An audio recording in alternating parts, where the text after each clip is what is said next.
Hello and welcome to Dingoes Ate My Podcast. I'm Paul. And I'm Dave. And this week we are discussing the episode of Angel Forgiving. This episode originally aired April 15th, 2002, attracting an audience of approximately 4.31 million viewers. Alrighty.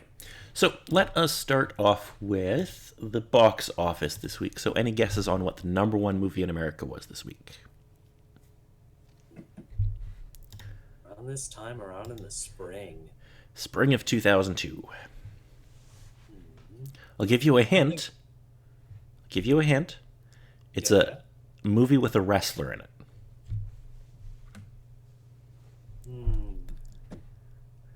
No, that would be later on. No, you wouldn't do that until years later. No, and I think I'm getting that confused with something else. I think the only one thing I can specifically think of is that one Adam Sandler's movie with football players, but I think that was later on. Oh, the longest yard. Yeah, no, that's like 07-ish, I think. No, it's Years off. it's a little movie called The Scorpion King. It was that one. I thought it would have been too obvious going with that one, but no, that would have been it. Yeah, yeah. I was like, oh, this you might actually get it with this one, and then I'm like, oh no, Dave, you talked yourself out of it. Just my mindset for the day. Fair enough. Alrighty, and for video games this week, well, we are right there. So, on the day this episode aired, a couple of games came out. If you had a Game Boy Advance, you could pick up Blender Bros, which is a platforming game for the Game Boy Advance. Okay.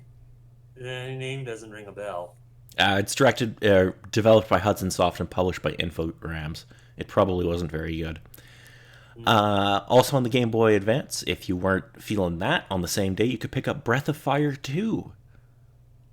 Yeah, that would probably be the better bet in most cases. I Probably, yeah. On April 15th, if you had a PS2, you could pick up Spider-Man the movie, the game. Trying to remember if it was that one particular one or. Because again, always with the early Spider-Man games, I always kind of get them mixed up. So the good one is Spider-Man 2. Well, I mean, I think Spider-Man was fine, but Spider-Man 2 is the really good one. Okay. And again, the only one other real thing I know is that the one particular one always uses the pizza theme for it as a meme for certain things. Oh, I don't know off the top of my head. I haven't played those games in a long time. Now, I pretty much just only remember the Spider-Man game because of that pizza theme. Mostly because I heard a particular streamer use it as a joke once, and it was just like, all the memories are flooding back.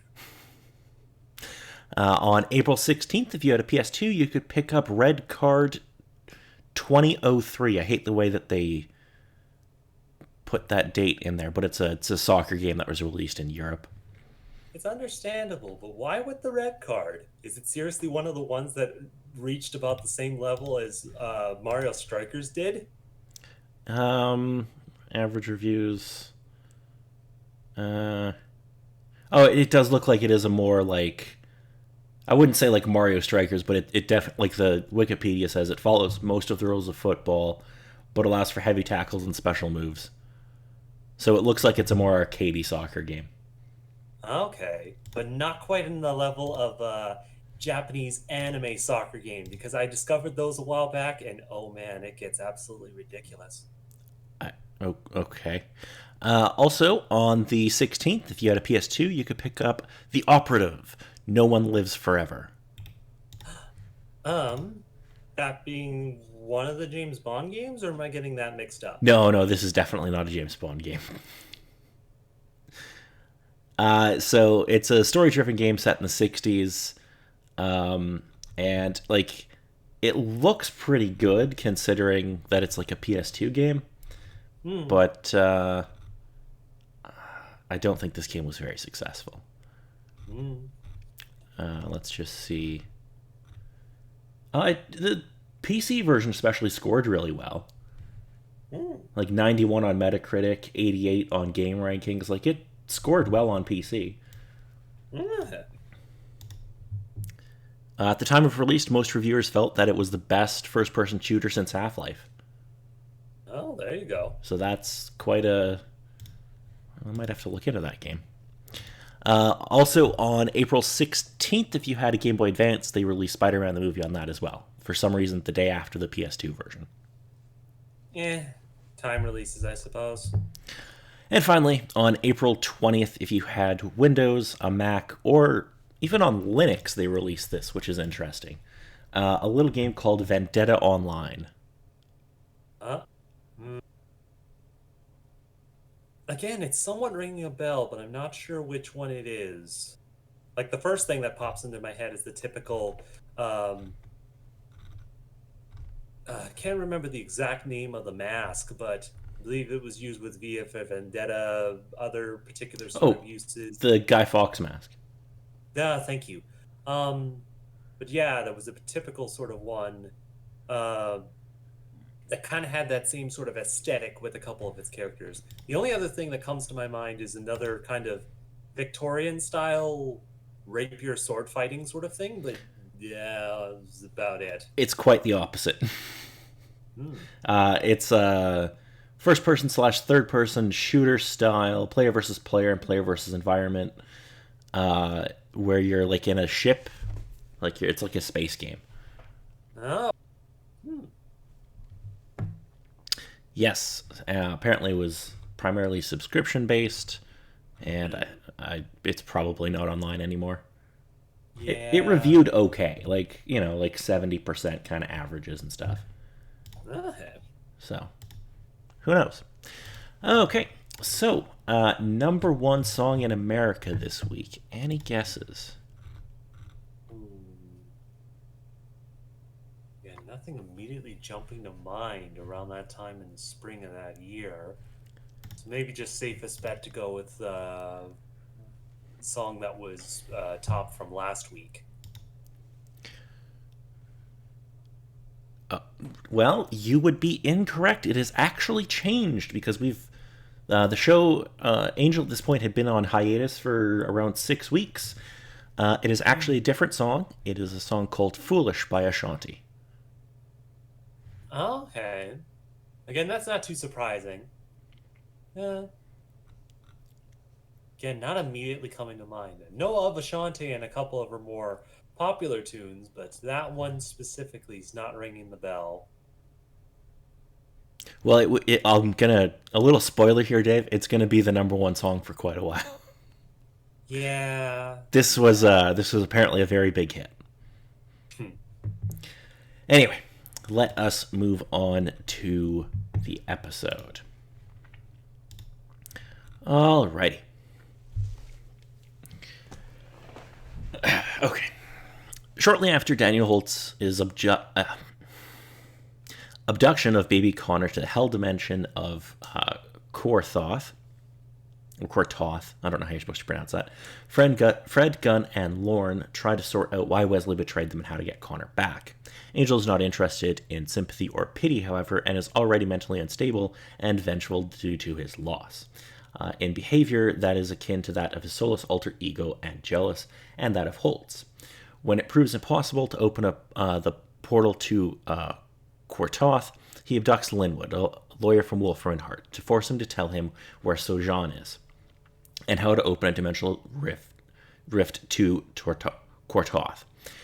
In an attempt to open a rift, Lila and Angel use dark magic. This opens a tear in the fabric of reality. Dun, dun, dun. Sojan is revealed to have been a demon knight who had been made non-corporeal by an ancient curse hundreds of years ago, and who is now able to wander through time at will. When Sojan uncovered a prophecy that he would be killed by the one sired by a vampire with a soul, he brought vampire hunter Holtz and Angel's old nemesis. He brought vampire hunter and Angel's old nemesis Daniel Holtz to the 21st century to kill Angel, Darla, and the baby. However, Holtz did not follow Sojan's plan, so Sojan, using his time shifting abilities, altered the prophecy to trick Wesley into believing that Angel would kill Connor. In the final confrontation, Angel makes Sojan corporeal once again to fight him, but discovers that he is more physically powerful than any of them had anticipated. Justine ends up trapping him in a special urn that Holtz had obtained previously. Wesley is later found and taken to a hospital. Angel pays him a visit, saying that he would never kill his own son. He tells Wesley that it is important he knows that this is not Angelus talking, but Angel. When Wesley nods, Angel simply says, "Good," then suddenly grabs a pillow and tries to smother Wesley with it. Filled with fear and rage, Angel screams that he will never forgive his former friend and that he'll kill him for stealing his son. An alarm is tripped and Angel is dragged away by Gunn and some orderlies. As he is pulled away, Angel manically screams death threats at Wesley, screaming, "You're a dead man, Price. You're a dead man. Dead." So, what did we think of this episode? Super happy, right? Yeah. Like there's one particular moment, but I wouldn't exactly say that it was very much happy. It was very much the case of facing off with the ramifications of what happened from the last episode, which is completely understandable, but also not great thoughts. Yes, I also didn't mention it in the plot synopsis there, but this is the first time we see the White Room at Wolfram and Hart. Indeed, the fancy rooms. Yes, with the little girl who gives them the how they can open the dimensional rift thing. She did amazing with that. It was just like, ooh, just all the particular things. I love the part where she just looks at Angel and she's like, "Kill her," and he's just like, "Right, no problem."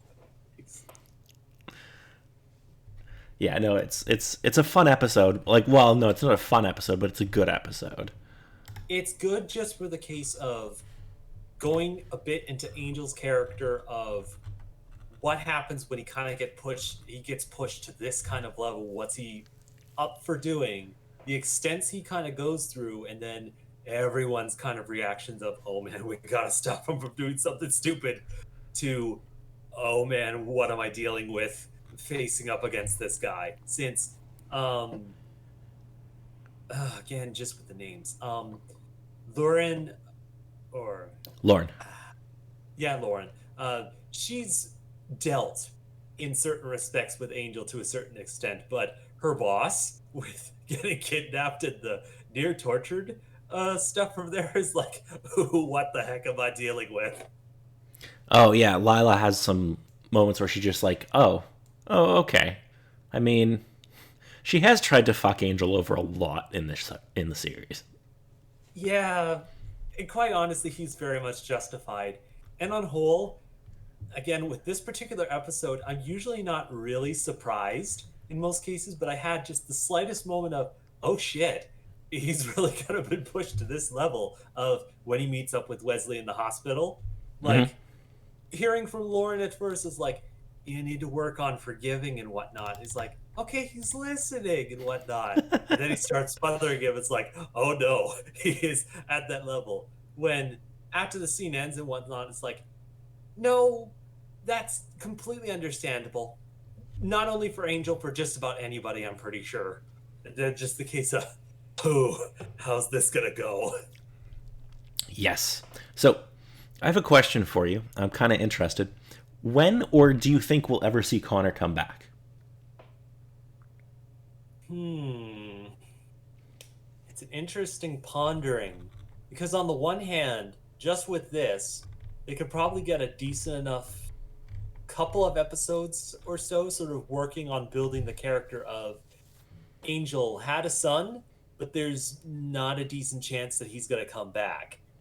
But then there's also the case of the demon was sort of saying, this was prophesized. He's going to be killed by Connor, supposedly. So the question of how easily that can be rectified with him messing with certain things and sending him to a hell dimension, there's no specific confirmation that he did.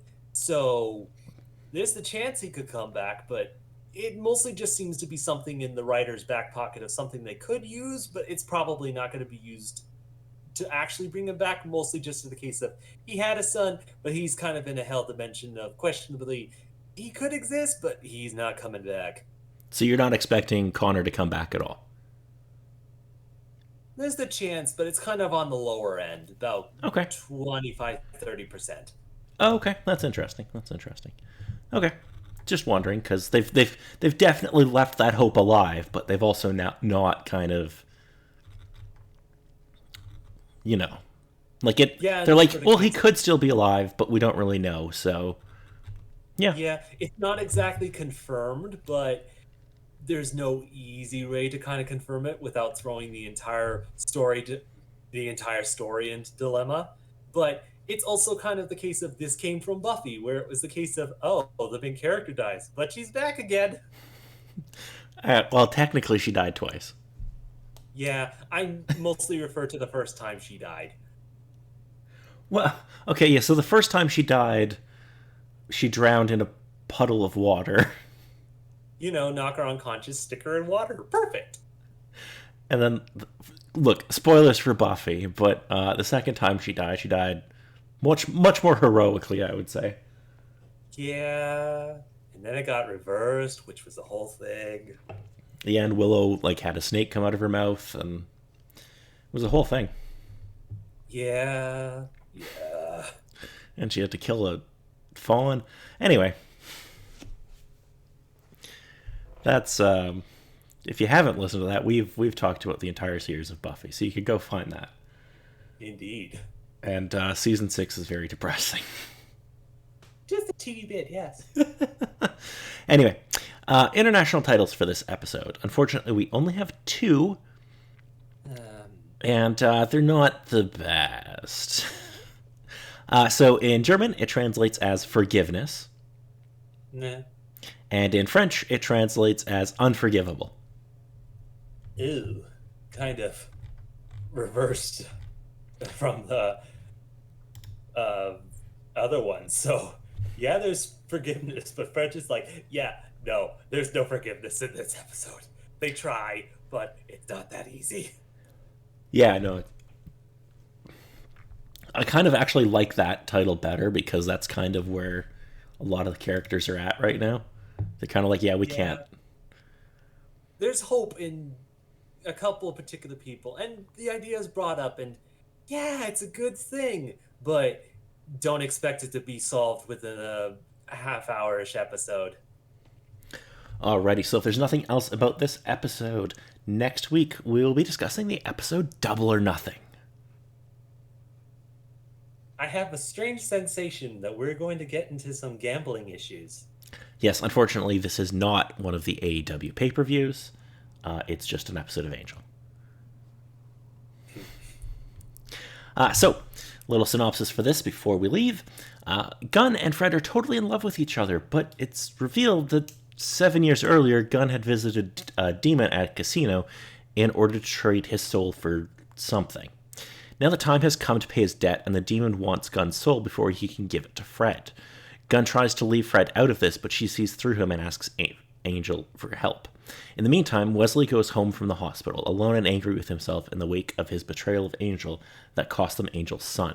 Cordelia and the Crucial had come back from their sunny vacation in Mexico. Oh boy, are they going to be hearing one heck of a story. Mm-hmm. But we do get to see a demon casino, which is pretty good. I suppose. I mean, I like anytime you do an episode that's set in a casino, I immediately like it more. Okay. I don't know it's why, sort I of just love the setting. No, it's a decent sort of setting, especially with particular heist films or crime sort of settings. Yes. So, until next week, I'm Paul. And I'm Dave.